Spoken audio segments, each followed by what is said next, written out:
当时这个到打仗的时候就写出来的，就是我觉得中国这什么啥啊，他们就写的。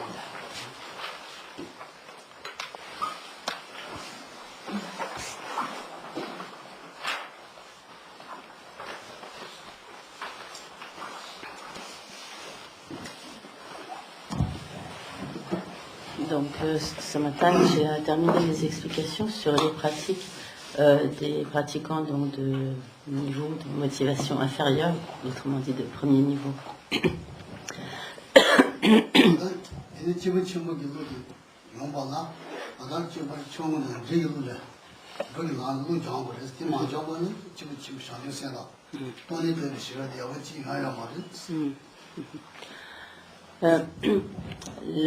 Donc j'ai là également parlé brièvement des pratiques de niveau des pratiquants de motivation intermédiaire, et pour pouvoir s'engager sur le chemin des pratiquants de niveau supérieur, il est indispensable au préalable d'entraîner son esprit sur le chemin des pratiquants de niveau inférieur et de niveau intermédiaire. À défaut de cela, il serait tout à fait impossible de développer l'esprit d'éveil et donc la sagesse.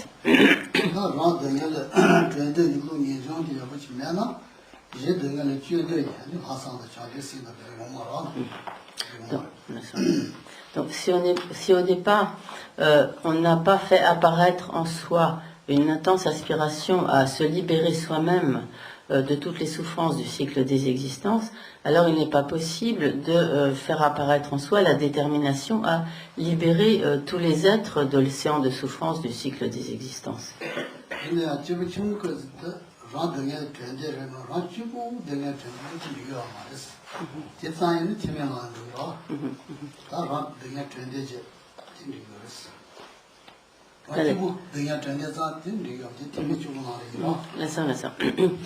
Donc, arrivé donc au niveau des pratiquants de motivation supérieure, il ne serait pas approprié de rechercher seulement sa propre libération du cycle des existences, sa propre libération de la souffrance, mais il faut également prendre alors en compte la souffrance de tous les êtres du cycle des existences.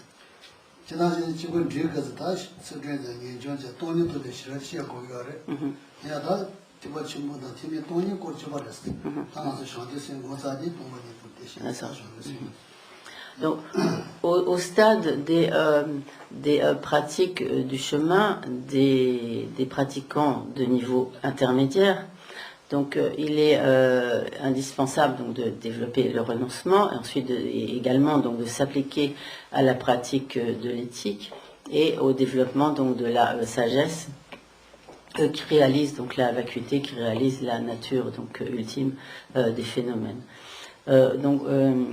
Au niveau donc cette sagesse qu'il est indispensable de réaliser pour pouvoir se libérer du cycle des existences, c'est en fait cette même sagesse qu'il faut également développer sur le chemin donc supérieur, le chemin donc des bodhisattvas. Lorsque l'on cherche à réaliser la perfection de l'état de Bouddha pour le bien de tous les êtres. Donc cette sagesse est la même, c'est pourquoi elle sera abordée plus précisément donc, dans le cadre des pratiquants des niveaux supérieurs, mais dans le cadre donc, des pratiquants de niveau supérieur, elle est expliquée après, donc, à la suite donc, du développement de l'esprit d'éveil, c'est-à-dire de cette détermination à obtenir l'éveil parfait d'un Bouddha, la perfection de l'état de Bouddha.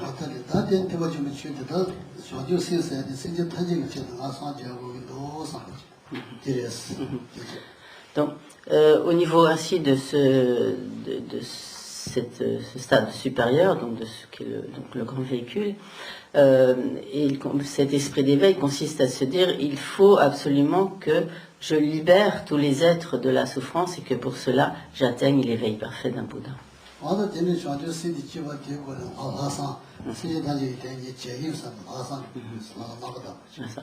Et pour pouvoir arriver à cette détermination de l'esprit d'éveil, de cette détermination à obtenir l'état de Bouddha, au préalable, il est nécessaire de développer ce que l'on appelle comme la pensée supérieure, qui est en fait un sentiment de de prise de responsabilité où on s'engage en quelque sorte soi-même à agir par soi-même pour accomplir le bien de tous les êtres.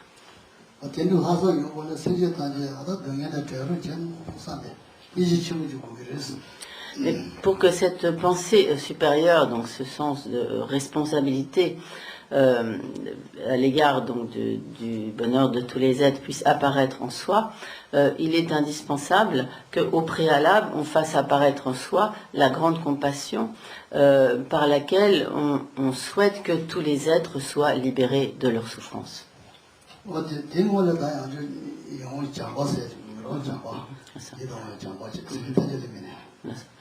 Mais à nouveau, donc, pour que cette grande compassion puisse apparaître, il faut au préalable que tous les êtres aient pu nous apparaître vraiment comme des êtres qui nous sont proches, pour lesquels nous éprouvons de l'affection, de la bienveillance.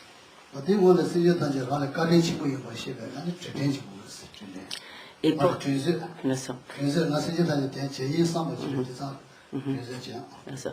Et pour que ce sentiment donc d'affection, d'amour bienveillant, d'affection bienveillante à l'égard de tous les êtres puisse apparaître, il est important d'avoir au préalable pris conscience de la grande bonté que tous les êtres nous ont prodiguée. Des grandes bontés, nous pourrions dire que tous les êtres nous ont prodiguées. Donc, excusez-moi, j'ai sauté une étape. Il faut, à ce stade, vouloir retourner à tous les êtres les grandes bontés qu'ils nous ont prodiguées. Et pour que cette détermination puisse apparaître, il est indispensable au préalable d'avoir pris conscience de toutes les bontés que tous les êtres nous ont prodiguées.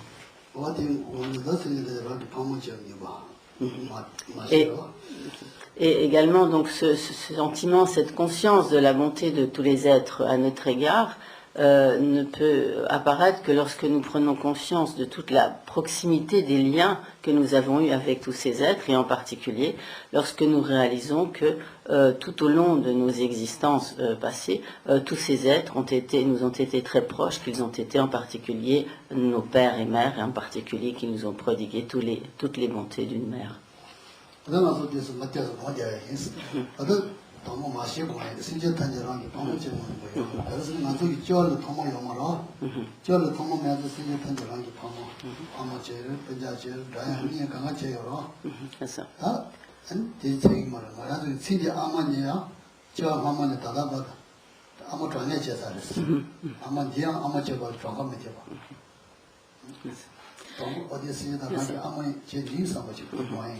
Donc, bien sûr, lorsque nous nous appliquons concrètement à la méditation, à ce moment-là, nous appliquons à ces méditations dans l'ordre chronologique. Geshe-la les a expliqué dans l'ordre inverse pour nous montrer donc qu'est-ce qui découle de quoi.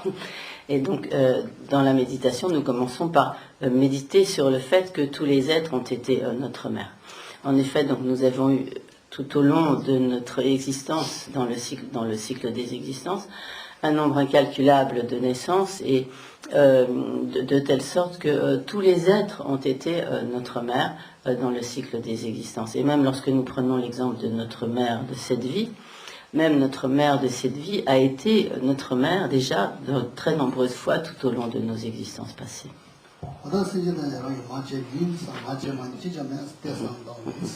Donc nous allons méditer quelques instants en songeant que parmi l'infinité des êtres du cycle des existences, il n'y en a pas un seul qui n'ait été notre mère tout au long de nos existences passées.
Quando se decide da llevar immagini come sindi anni ma se le carne già mangi ada sindi da llevar carne già e carne ci puoi insomma sindi anni carne di se per da goda muito se de ora ne gibi anni inya da nyam jine ma chone ya da da da ci chu ma cha ba anni su ba de ora 근데 맞지 다 신이 탄생한 소리를 제가 가르치고 있어서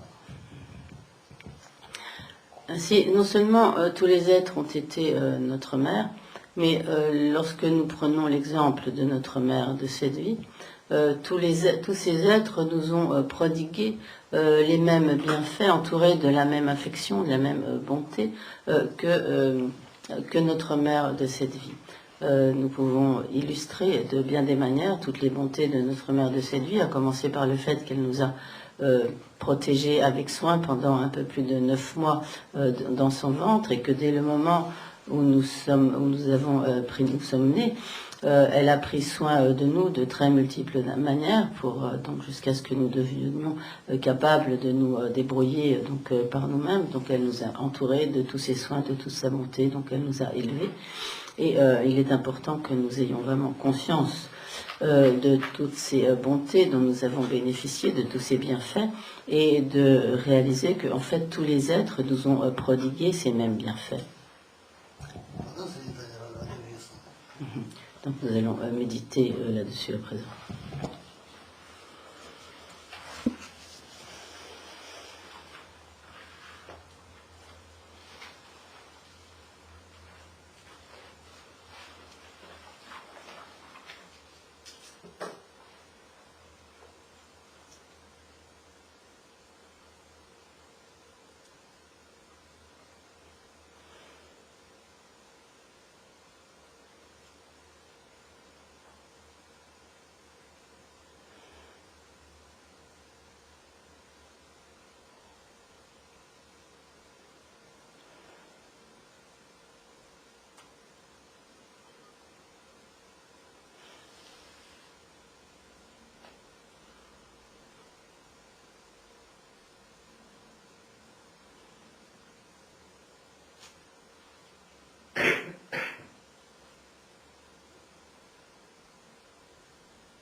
Bien sûr, là c'est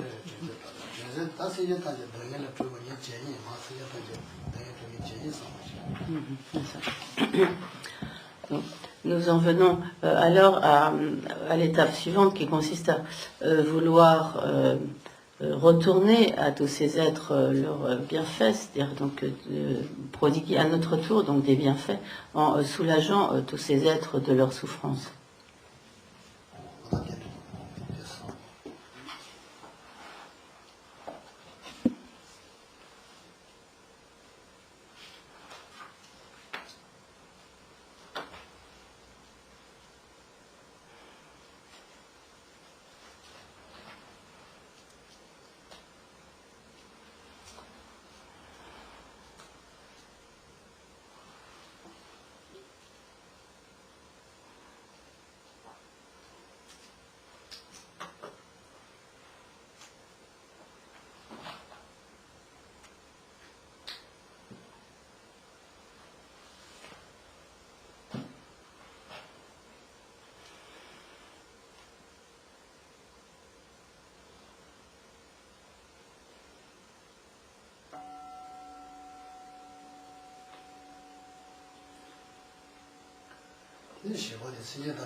Donc, à l'étape suivante, nous méditerons sur le fait de souhaiter vraiment le bonheur de tous ces êtres. Donc, de la même manière que lorsque une mère voit son enfant, elle a tout à fait des sentiments d'affection, de bienveillance, donc d'amour bienveillant à l'égard de son enfant.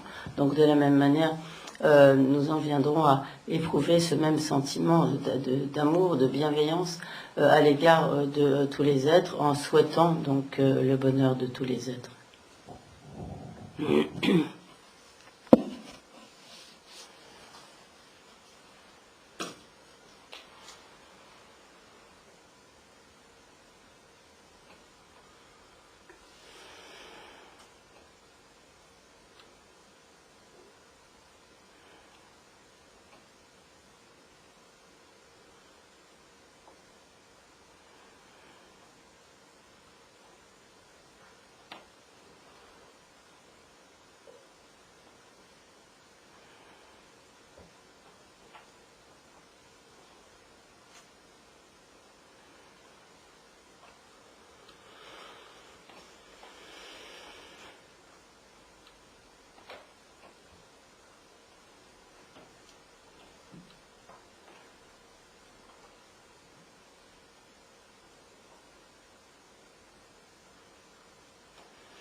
어디에 세제단지 아다 당연히 되는 치마롱네 아다 수지 아무도 있는 보기 있던 거 통일어 같이 나를 지나 보기 다로 지나 그 당연히 저를 지나 산에서디 중국 많이 봐 이거 어디 나니까 마세제단지 당연히 저수인데 아무샤 다도 당연히 저를 지나 산데 이제 지금 상당히 Et donc, à l'étape suivante, donc de la même manière que, par exemple, si une mère voit que son enfant souffre gravement de la maladie, tous ses espoirs sont elle place tous ses espoirs dans le fait que son enfant puisse guérir de la maladie, être soulagé des douleurs de la maladie.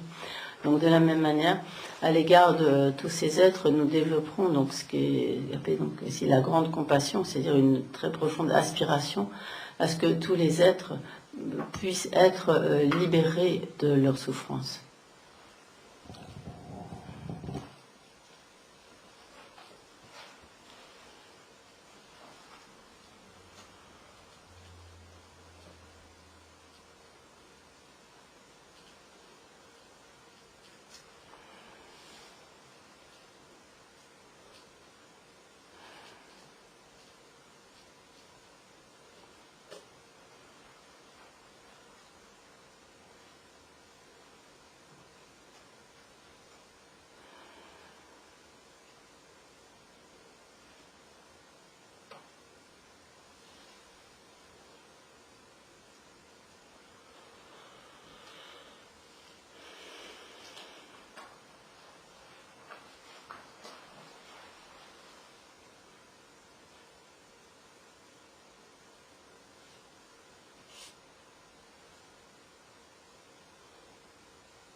Donc cette pensée par laquelle on se dit, donc si seulement tous les êtres pouvaient être libérés de la souffrance, c'est ce qui est appelé donc ce que nous traduisons par grande compassion.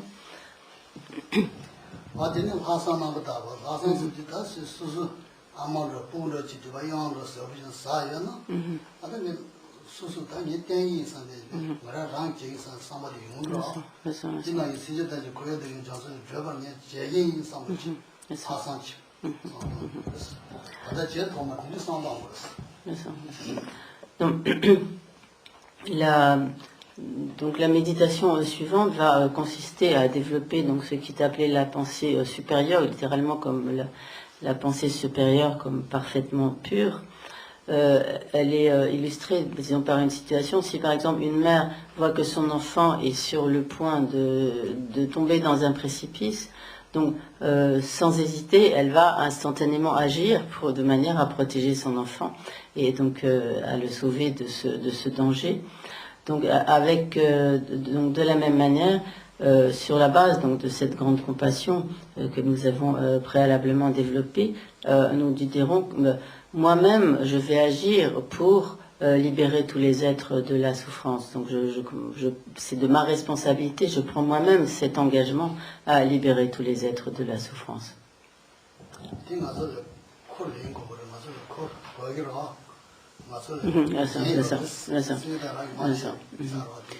À ce moment-là, nous considérons cela vraiment comme étant notre propre responsabilité d'agir pour libérer les êtres de leur souffrance. Nous en prenons vraiment l'engagement, la responsabilité, comme si nous prenions cette charge en quelque sorte sur nous.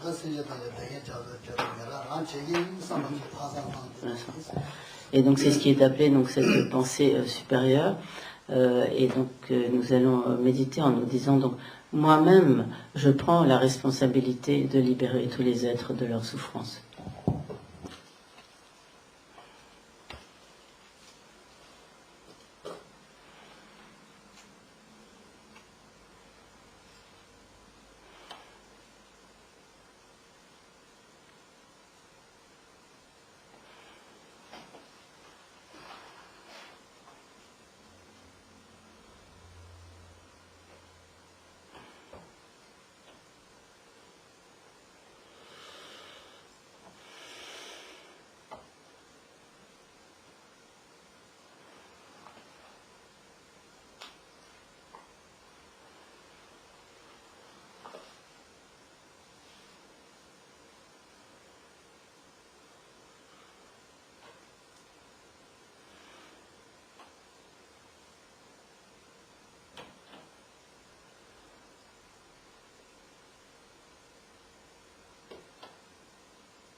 À présent, donc même lorsque nous méditons sur cette pensée supérieure, en pensant que donc nous nous chargeons de cette responsabilité de libérer tous les êtres de leur souffrance, néanmoins, nous nous rendrons compte que dans l'état actuel des choses, nous n'avons pas la capacité de libérer tous les êtres de cet océan de souffrance du cycle des existences, car déjà pour nous-mêmes, nous n'avons pas la capacité pour l'instant, donc nous n'avons pas atteint une totale perfection par laquelle nous pouvons nous libérer nous-mêmes donc de toutes les imperfections du cycle, toutes les souffrances du cycle des existences. Par conséquent, en l'état actuel des choses, nous avons encore moins la capacité de libérer tous les êtres de leur souffrance.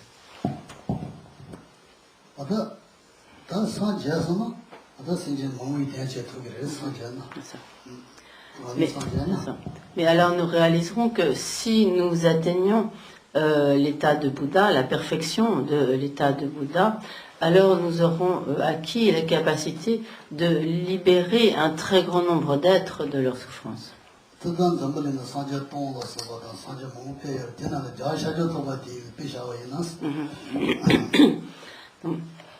Par exemple, donc, environ 1000 Bouddhas sont venus, donc, enfin, viendront, sont venus ou viendront dans ce monde, et en particulier donc, le Bouddha Shakyamuni, qui en est le quatrième. Donc, si nous atteignons nous-mêmes l'état de Bouddha, nous pourrons agir comme le font, ou en fait, le font et le feront donc tous ces Bouddhas, tels que comme a agi le Bouddha Shakyamuni lui-même, en libérant un très grand nombre d'êtres des souffrances du cycle des existences.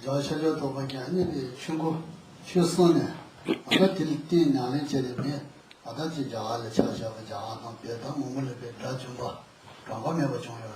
아니 현재 선거 장고면 봐. 근데 사제에 뭐 용을 중요를 다다야서 못지는 지나네 제게 단지 뭐 용도 앞에 용도 왔어. En effet, lorsque le Bouddha Shakyamuni est venu en ce monde, donc il y a environ 2600 ans, donc il a, comme dit l'expression, donc fait tourner la roue du Dharma, c'est-à-dire qu'il a prodigué ses enseignements, et grâce à la mise en pratique donc de ces enseignements, de nombreux êtres, que ce soit donc en Inde, au Tibet ou dans d'autres pays bouddhistes, de nombreux êtres ont obtenu la libération définitive du cycle des existences. Certains sont devenus des bodhisattvas, certains ont même donc obtenu la perfection de l'état de Bouddha, et ceci dans le passé, dans le présent encore, il y a de nombreux pratiquants donc qui mettent en pratique tous ces enseignements du Bouddha et qui, grâce à cela, atteignent donc des grandes réalisations, continuent de se libérer du cycle des existences, de devenir des bodhisattvas, voire d'atteindre la perfection de l'état de Bouddha.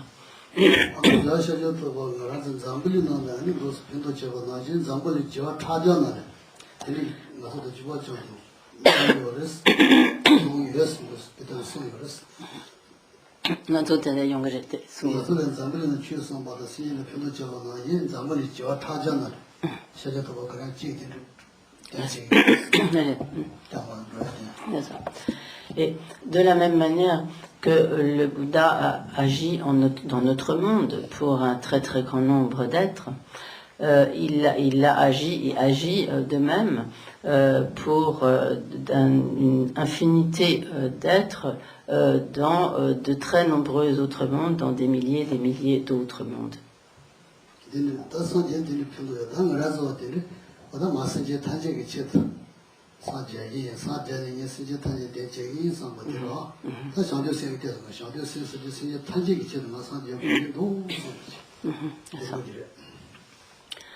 Donc, nous penserons dès lors que si nous-mêmes nous atteignons l'état de Bouddha, nous pourrons, comme le fit le Bouddha Shakyamuni, et comme le font donc tous les Bouddhas du présent, comme continue de le faire le Bouddha Shakyamuni également, nous pourrons agir pour le bien d'un très grand nombre d'êtres, libérer une infinité d'êtres de leurs souffrances.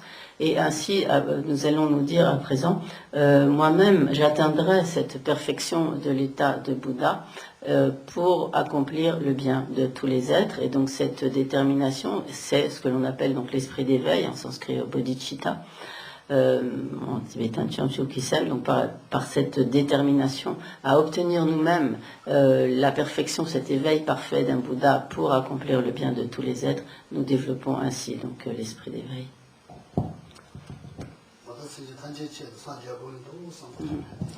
Donc méditons à présent sur le fait en nous disant donc pour accomplir le bien de tous les êtres, il faut absolument que j'atteigne l'état de Bouddha.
Madame la Sondre, change aussi le petit, c'est-à-dire change aussi alors notre étude bon yo là, bon yo dans un temps. Tu m'as même dit tu non, là les change ça va les yo là.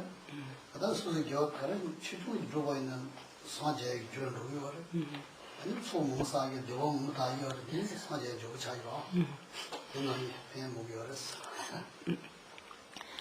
Donc à présent, lorsque nous méditons ainsi sur l'esprit d'éveil, donc nous engendrons en nous cet esprit d'éveil. Toutefois, cela reste de manière très artificielle. Nous sommes obligés donc d'avoir recours à de nombreuses réflexions, etc., analyses, pour faire surgir en nous donc cette détermination de l'esprit d'éveil qui est donc à un stade que l'on appelle artificiel.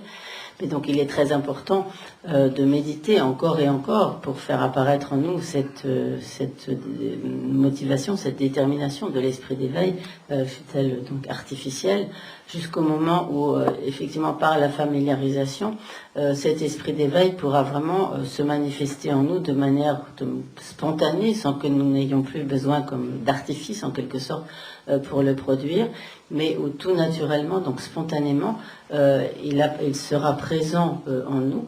Et à ce moment-là, lorsque l'esprit d'éveil sera ainsi apparu en nous et qu'il sera vraiment qu'il sera en nous de manière tout à fait spontanée, à ce moment-là, nous aurons réellement développé l'esprit d'éveil et nous serons alors devenus un bodhisattva.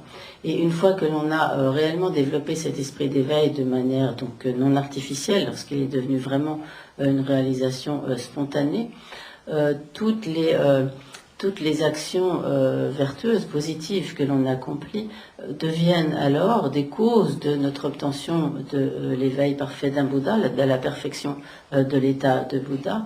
Et donc en même temps, tout ce que nous accomplissons sur la base, nos pratiques positives, toutes nos activités positives sur la base de cet esprit d'éveil, nous permettent de très grandes accumulations de mérites, donc d'énergie mentale comme positive, vertueuse, et en même temps nous permet de purifier de nombreuses empreintes d'actions négatives.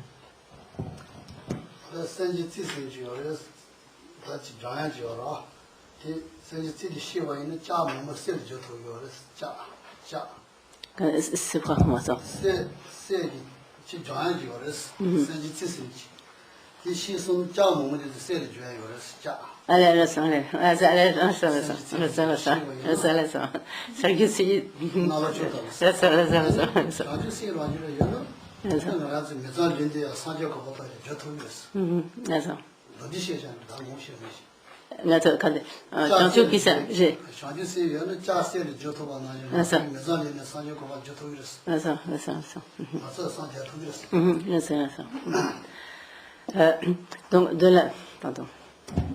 de la même manière que, disons, par certains, ce que nous appelons, nous, dans notre tradition, comme la pierre philosophale des alchimistes, qui permet de transformer, donc, je transpose en quelque sorte, mais ça revient au même, donc, ce qui permet de transformer en or un métal vulgaire, donc à partir d'un fer tout à fait ordinaire, donc cette pierre philosophale ou autre substance, permet de transformer donc ce fer, ce métal vulgaire en or précieux.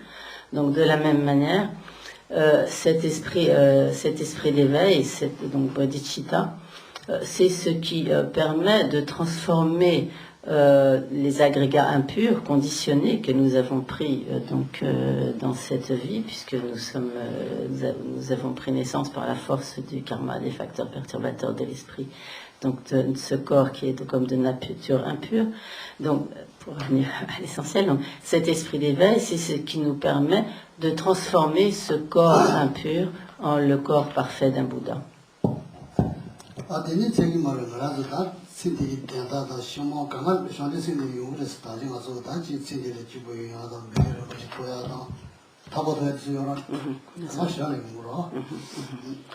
Et ainsi, lorsque nous avons fait apparaître en nous cette détermination de l'esprit d'éveil, véritablement donc cette détermination à obtenir la perfection de l'état de Bouddha pour le bien de tous les êtres, tout naturellement, les autres bienfaits en découleront, tels que, comme Gisela l'a évoqué précédemment, tels que tous les bienfaits que nous pouvons récolter pour cette vie, le bien-être, le bonheur de cette vie, également le bonheur de nos existences à venir, tout cela découlera naturellement du développement de l'esprit d'éveil.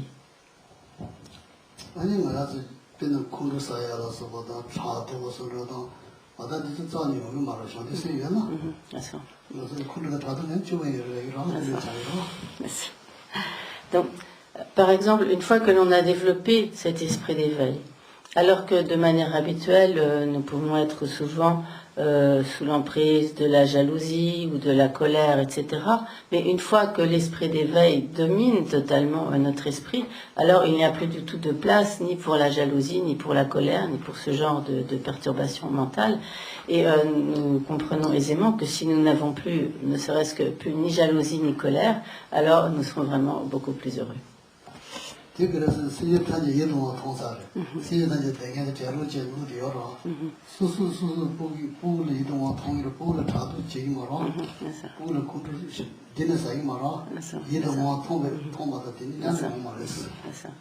En effet, arrivé à ce stade du développement de l'esprit d'éveil, parce que nous avons ainsi développé l'esprit d'éveil, donc tous les êtres nous apparaissent comme des êtres envers lesquels nous avons de la bienveillance, comme nous avons de l'affection, de la bienveillance pour nos enfants.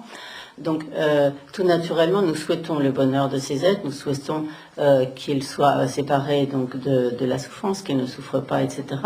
Donc, à partir du moment où nous sommes animés par ce genre de sentiments, nous ne pouvons plus avoir ni colère, ni haine, ni jalousie à l'égard des êtres, de la même manière que lorsque nous avons donc de l'affection, de la bienveillance à l'égard de notre enfant, nous n'allons pas avoir de jalousie envers notre enfant, ni d'une haine. Nous pouvons avoir parfois de l'irritation, mais nous n'aurons pas donc une profonde haine à l'égard de l'enfant pour lequel nous avons de l'affection.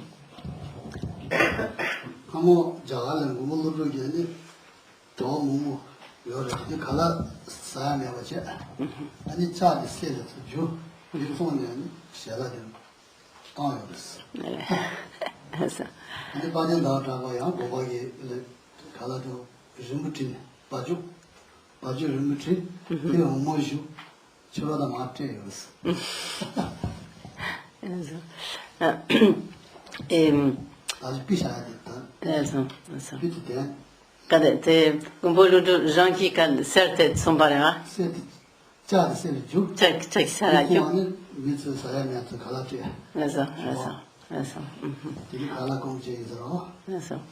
Et donc, par exemple, Lisha donne l'exemple notamment du grand maître indien Nagarjuna. Donc à une période de famine où donc les moines et les personnes des environs souffraient donc de la famine, et donc à ce moment-là donc il n'avait plus d'argent, plus rien, et donc à ce moment-là il transforma du fer en or, et de ce fait donc pu récolter de l'argent et nourrir donc les moines et la population. Et également, il donnait l'exemple de Jawatapani, peut-être quand dit ça. Allez, et donc, également, je cite l'exemple de le grand maître Chandrakirti, qui effectivement, dans une période de manque de disette, il dessina une vache, et en fait il put traire la vache et de ce fait distribuer du lait à tous. Enfin, du fromage, etc.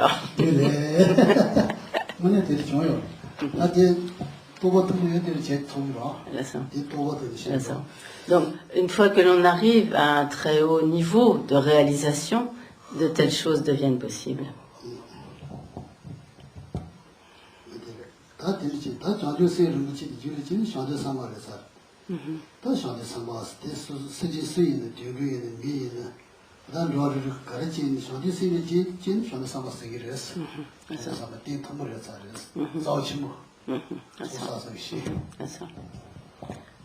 Là, 샹치 신지를 지산다 가사는 신지 수인 샹치 삼바리라 아니 띠띠 비자치부라 소사서시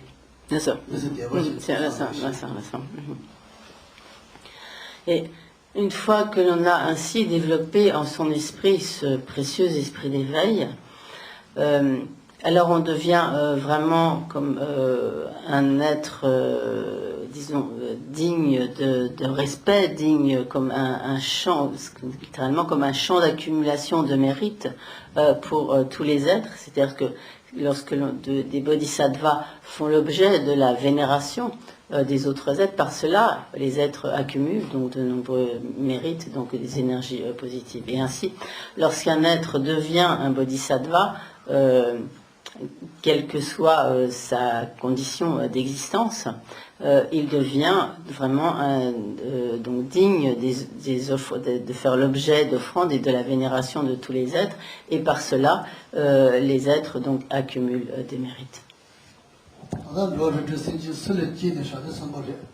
Bien sûr. Et donc, lorsque l'esprit d'éveil apparaît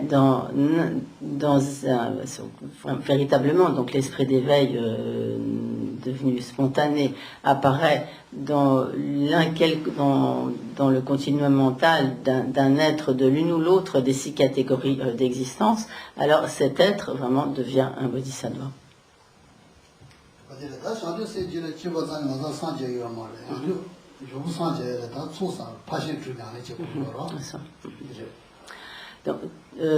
Donc il est pour atteindre donc l'état de Bouddha, il est indispensable de faire apparaître en soi cet esprit d'éveil, mais pour autant, par le développement de cet esprit d'éveil seul, on n'a pas atteint l'état de Bouddha. Pour pouvoir ensuite atteindre l'état de Bouddha, il est nécessaire de s'appliquer à toutes les pratiques donc des bodhisattvas, et donc en l'occurrence aussi ce qui est appelé les 6 perfections, donc qui sont les 6 perfections des pratiques ou de la conduite des bodhisattvas, grâce auxquelles donc les bodhisattvas peuvent atteindre la perfection de l'état de Bouddha.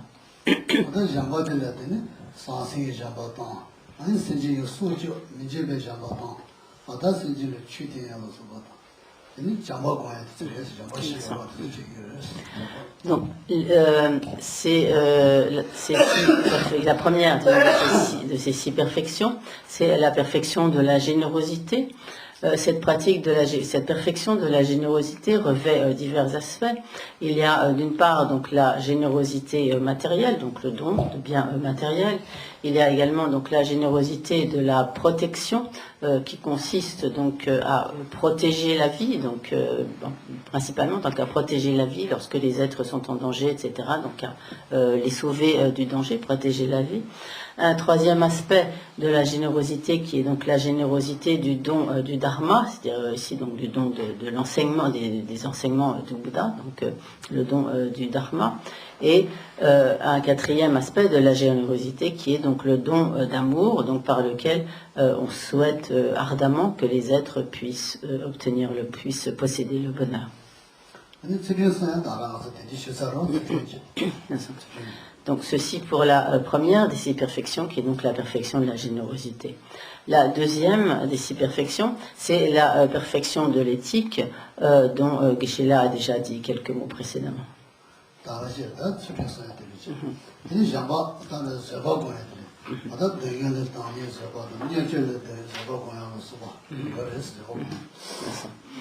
La troisième des 6 perfections, c'est la perfection de la patience, qui elle-même revêt divers aspects, notamment la patience qui consiste donc à ne pas rendre le mal, comme à ne pas faire cas du mal, ou à ne pas rendre, disons, le mal, ou à ne pas faire cas du mal qui nous est fait, et à ne pas le rendre. Un deuxième aspect de la patience qui consiste donc à accepter la souffrance, et un troisième, et un troisième aspect de la patience qui consiste à être capable de supporter les difficultés liées à la pratique du dharma, donc à être patient en quelque sorte dans la pratique du dharma et accepter les difficultés impliquées par la pratique du dharma.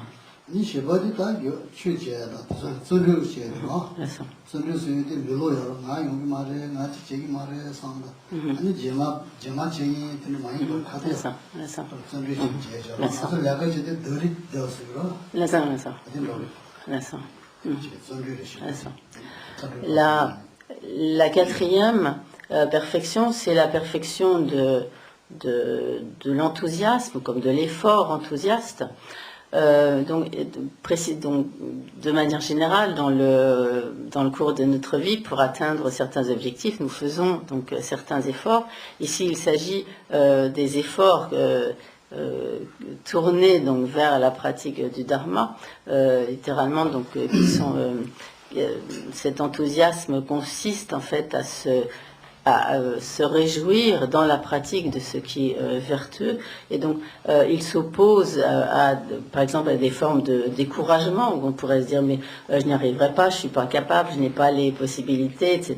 Donc, en quelque sorte, se dévaloriser et se décourager et penser que qu'on n'y arrivera pas. Cet enthousiasme va s'opposer à ce genre d'obstacle. Également, une autre attitude je suis fâchée avec ce mot, la procrastination, qui consiste à toujours remettre à plus tard.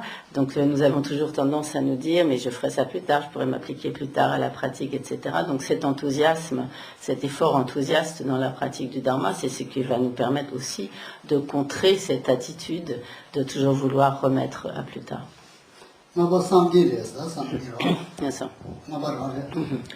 La cinquième perfection, c'est la perfection, disons, de la concentration, ou littéralement comme des états d'absorption.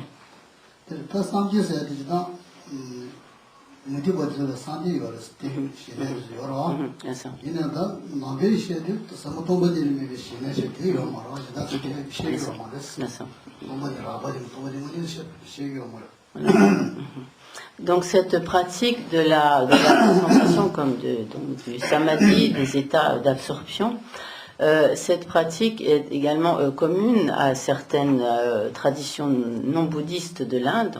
Chez les hindous, par exemple, ces pratiques existent également. Néanmoins, dans le cadre de la pratique bouddhiste, cette pratique donc, du samadhi, de la concentration, se distingue par le fait qu'elle a essentiellement pour objet la vacuité, et donc, par exemple, les autres traditions non bouddhistes ne s'appliquent pas, donc n'ont pas cette pratique de la concentration qui a pour objet donc la vacuité. Donc Geshe-la donnera ensuite des explications sur ce qu'est cette vacuité.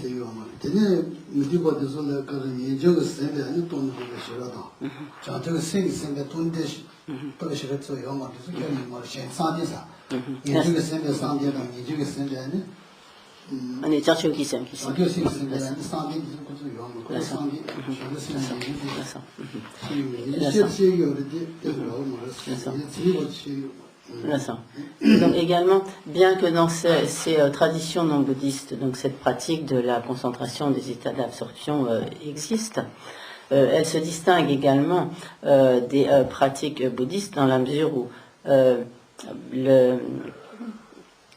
cette pratique donc permet de progresser vraiment sur la voie bouddhiste lorsqu'elle est comme sous-tendue ou animée, soit donc par le renoncement au cycle des existences ou par le développement de l'esprit d'éveil. Or, dans ces traditions non bouddhistes, donc bien que ces pratiques de la concentration existent, il n'existe pas de pratique de la concentration qui soit animée ou comme sous-tendue par le renoncement, par la motivation du renoncement ou par la motivation de l'esprit d'éveil.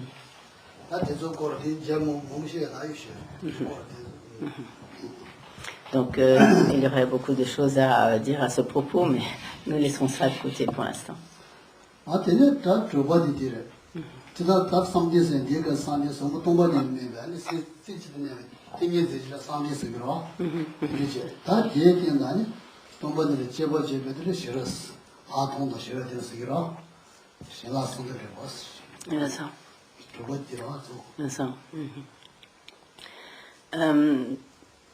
tu connais. Tony la mina, toi, Tchegom là pour moi. 요거도 제고니잖아요. Laissons.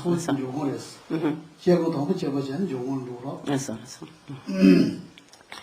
Et donc, dans le cadre donc de la pratique des pratiques bouddhistes et donc de ces perfections donc des bodhisattvas tout particulièrement, le développement donc du samadhi, de la concentration, va se faire donc essentiellement en prenant pour objet donc la vacuité, ou en d'autres termes donc comme la nature ultime, comme le véritable mode, le mode d'existence ultime des existants, que ce soit des phénomènes extérieurs ou de soi-même.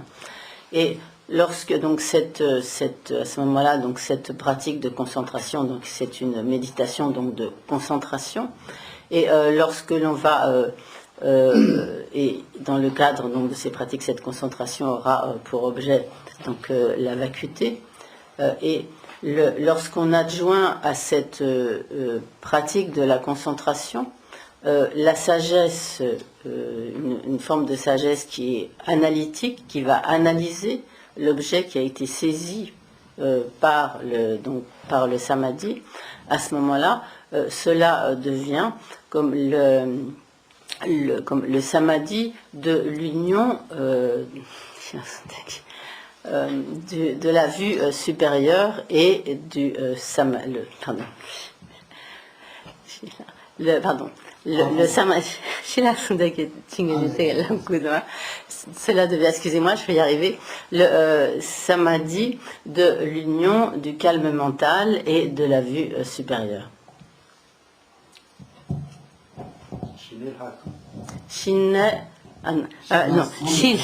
Shilhak Sungdel. Shi pour Shine, Hak pour Haltong. Sungdel c'est uni. Qui Tingedi. Voilà, le samadhi de l'union du calme mental et de la vue supérieure. Ensemble. Ouais.